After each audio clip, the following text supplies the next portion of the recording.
কাতার ও ইরাকে অবস্থিত মার্কিন সামরিক ঘাঁটিতে একযোগে ক্ষেপণাস্ত্র হামলা চালিয়েছে ইরান। ইরানের রাষ্ট্রীয় সংবাদ সংস্থা তাসনিম নিউজের বরাত দিয়ে আল জাজিরা জানিয়েছে, অ্যানাউন্সমেন্ট অব ভিক্টরি নামের এই অভিযানে লক্ষ্যবস্তু করা হয় কাতারের আল উদেইদ এয়ারবেস এবং ইরাকের কয়েকটি মার্কিন ঘাঁটিকে। ইরানের ইসলামী বিপ্লবী গার্ড বাহিনী এক বিবৃতিতে হামলার সত্যতা নিশ্চিত করে বলেছে, এটি ছিল যুক্তরাষ্ট্রের আগের হামলার প্রতিশোধ।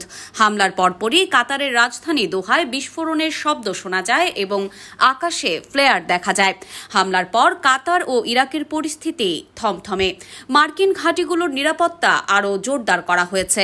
বিশ্লেষকরা বলছেন, ইরানের এ হামলায় এই সংঘর্ষ শুধু ইরান যুক্তরাষ্ট্রের মধ্যে সীমাবদ্ধ না থেকে মধ্যপ্রাচ্যে ছড়িয়ে পড়ার সম্ভাবনা রয়েছে। ইরাক, সিরিয়া, লেবানন ও ইয়েমেনের ইরান সমর্থিত গোষ্ঠীগুলো যুক্তরাষ্ট্র ও তার মিত্রদের বিরুদ্ধে হামলায় অংশ নিতে পারে। এতে ইসরায়েলও সরাসরি যুদ্ধের মুখোমুখি হতে পারে। এই সংঘর্ষের প্রভাব পড়তে পারে বিশ্বজুড়ে। জ্বালানির দাম অস্বাভাবিক হারে বাড়তে পারে এবং বৈশ্বিক মন্দার শঙ্কা দেখা দিতে পারে।